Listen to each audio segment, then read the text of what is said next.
Ngayon nga pala ay December 31, 2024 at ito ang unang beses na magkasama naming sasalubungin ni Habi ang bagong taon. Kaya naman ngayon ay papunta kami sa bahay nila mama at papa para sunduin sila. Sinama nga rin pala namin itong aming isang baby at ganun din ang kanyang mga bagong babies. At ayan, nagpapadete na nga siya.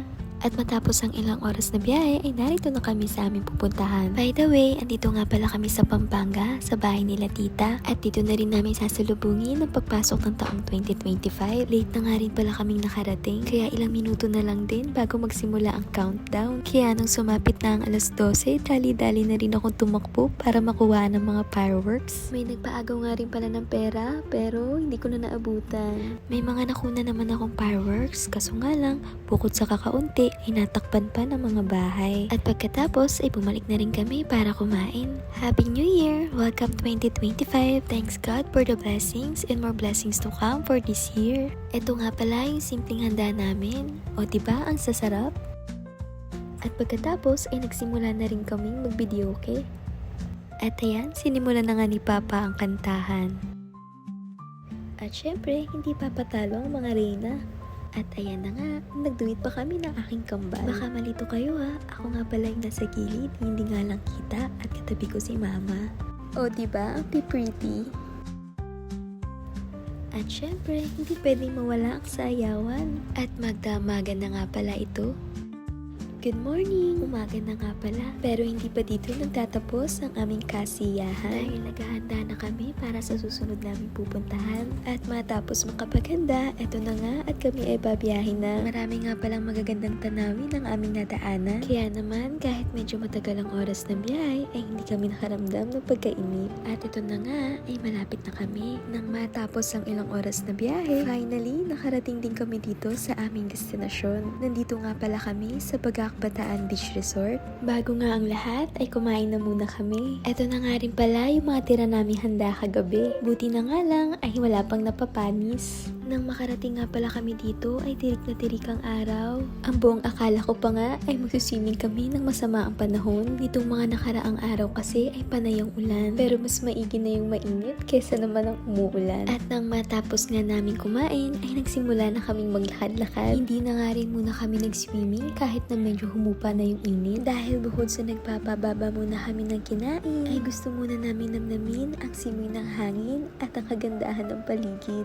At dito ay meron nga kaming namataan. May dalawang reyna na naghahanap daw ng sisi. Pero mukhang iba ang kanilang nakuha. Dahil mukhang naani na nga ang mga ilan dito. At ayun, sinundo na nga kami at nagsibalikan na sa aming cottage. Pero hindi na muna kami sumama dahil gusto muna namin mamasyal. Hapon na nga pala nito pero tirik pa rin ang araw. Kaya sumilong muna kami dito sa mga batuhan habang naghihintay na medyo humupa ang init. Nakarating na nga dito si Habi. Goon niya nga pala na makarating sa malaking bato sa may gitna. Pero dito pa lang ay napahinto na siya dahil meron nga raw siyang nakitang malaking isda. Tumambay na nga pala muna kami dito. Napaka-perfect kasi ng aming pwesto dahil nasa ilalim kami ng mga puno na merong mga malalaking bato na pwedeng pwestuhan. Tapos sa harap naman namin ay karagatan. O diba, napaka-perfect. Ang sarap magmuni-muni dito at magtanggal ng stress. Kaya hindi na namin namalayan na napatagal na pala kami dito at pinag-aanap na pala kami. Meron nga palang cute na bata na paggala-gala dito. Nakakatuwa at mukhang iniwan na nga ang kanyang amo. Maliligo na sana kami, kaso nga lang medyo mainit pa rin talaga. Kaya nagstay muna kami dito. Meron nga pala kaming nakita. Hindi ko nga lang alam kung ano nga tawag dito. Pero ang cute niya, pero medyo nakakatakot. Sobrang dami nga rin pala dito ng mga umang o hermit crabs na sobrang liit at napaka-cute. Meron nga rin pala kami nakita ang kakaibang kulay ng maliit na crab. At ayan, dahil medyo kumilimlim na, ay naisipan na namin bumalik sa aming cottage. O diba, ang saya nila? Pagkabalik namin ay kumain muna kami ng inihaw. At ito na nga, ay maliligo na kami. Tamang-tama dahil hindi na mainit. At lumublong na nga kami agad. Dito na nga rin pala kami naglaro ng bola. Kasama ang aking mga pinsan. Medyo lugi nga lang kami dahil magagaling sila mag-volleyball. By the way, ito nga rin pala yung unang beses na magkasama kami ni Habi na maligo sa dagat. Unang beses nga rin pala naming makarating dito, pero for me, super goods na siya at napakalinis pa. At bukod sa lahat, ay napakabait pa ng caretaker na nakausap ko. Lumubog na nga ang araw, pero narito pa rin kami at inabutan na nga kami nila mama at papa. Pero sa totoo lang, ay hinintay rin talaga namin sila. Dahil mga ganitong oras talaga sila lumulusong kapag naliligo kami ng dagat. At pagkatapos ay nagsasayahan na ulit. Kami naman ni Habi ay nakalubog sa buhanginan habang pinapanood ang mga stars. Good morning! Umaga na ulit. Mamaya-maya ay mag-out na rin kami. Ang sarap nga rin pala dito kapag madaling araw. Kaya naman ay maaga kami nagising ni Habi upang maglakad-lakad. Meron nga palang mga dumadaong dito ng mga mangingisda. Kaya dito na nga rin pala bumili sila mama ng mga lulutuin pang umagahan. Namataan nga rin pala namin naliligo si Papa kasama ang bata batuta. Sobrang hilig nga pala niyang maligo sa tubig. Kaya nga lang mukhang naninibago kaya natatakot. Kaya ang ending ay bumalik na lang sila sa cottage. Meron nga pala naglalako ng taho dito at mukhang perfect ito sa ganitong panahon. Kaya naman ay bumili kami ni Habi.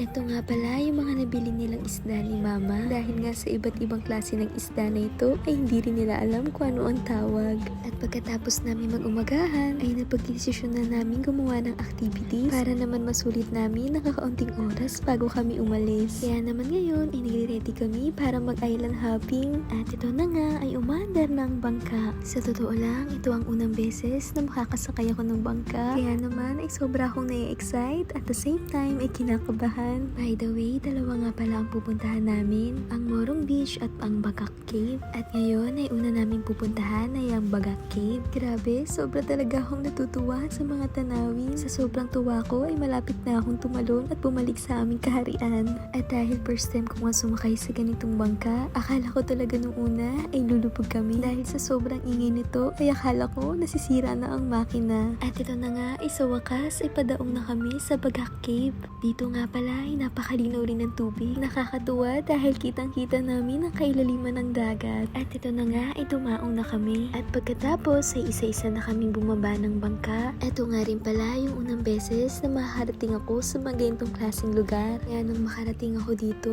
tunay nga ang kahanga-hanga ang kalikasan. At dito nga pala ay nag-iisip na kami ni Habi kung paano kami lulusong. Hindi namin alam kung tatalon ba kami o bababa na lang ng dahan-dahan. Sa sobrang linaw kasi ng tubig ay kitang-kita mo talaga ang mga naglalakihang bato at aakalain mo talagang delikadong tumalon dahil mukha itong mababaw. At para nga makasigurado, pinili na lang namin bumaba ng dahan-dahan. At nang makababa na kami, nakumpirma namin na malalim talaga siya at mukhang safe naman mag-dive. Kaya naman, inapagdesisyon na namin ni Habi na umakyat para subukang tumalon. At dahil dyan, hindi nga lang kami ni Habi ang nag-dive, kundi me and family na. O diba? Ang saya. Medyo matagal nga rin pala kami dito. Kaya talagang nasulit namin ang Bagak Cave. At pagkatapos, ang susunod naman naming destinasyon ay ang Morong Beach. Dito naman daw ay ang aabutan namin ay ang White Sand. By the way, tanghali na pala nito, kaya tirik na naman ang araw. Kaya naman, paniguradong uuwi kami ng tostado. At ito na nga ay dadaong na kami sa tinatawag nilang White Sand. Kaso nga lang, hindi talaga siya White Sand. Dito lang daw kasi ang may pinakalight na buhangin sa kanila. Ayan, swimming time na ulit. At dahil nga naka-light vest kami, ay hindi ko na namamalayan na napapalayo na ako. Kaya naman ay to the rescue ang aking knight in shining armor. Sila mama ay tuwang-tuwa rin dahil nga raw kahit nasa malalim kami ng parte ay hindi kami malulunod. Sa katunayan, ngayon lang din ako nakasubok mag-life vest sa swimming. Dito naman ay napahakit ni Papa dahil namataan namin siyang nagtatabo ng buhangin sa sarili niya. Dito naman ay chill-chill lang sila at dahil tinatawag na nga kami ng bangkero ay naghuling lublub na nga kami. Bye Morong Beach and Bagak Cave, sa muli nating pagkikita.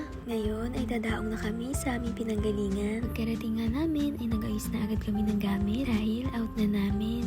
At ito na nga ay on the way na kami pabalik ng Pampanga. Hi! Tunay ngang napakasaya ng araw na ito dahil lahat kami ay nag-enjoy at masaya namin sinalubong ang pagpasok ng taong 2025. Ngayon ay nakabalik na pala kami sa Pampanga. Nagpaabot muna kami ng gabi para hindi traffic at habang naghihintay ay nag-shooting muna itong dalawang ito. Kahit na maraming naging activities ay mukhang marami pa din ang kanilang energy. At ayan ay may sumali pa nga sa kanila at mukhang shooter pa nga. O diba, ang galing? Matapos nga pala nito ay bumiyahe na kami pabalik ng Manila. Ang daming pagod pero sulit naman. And thanks God para sa araw na ito.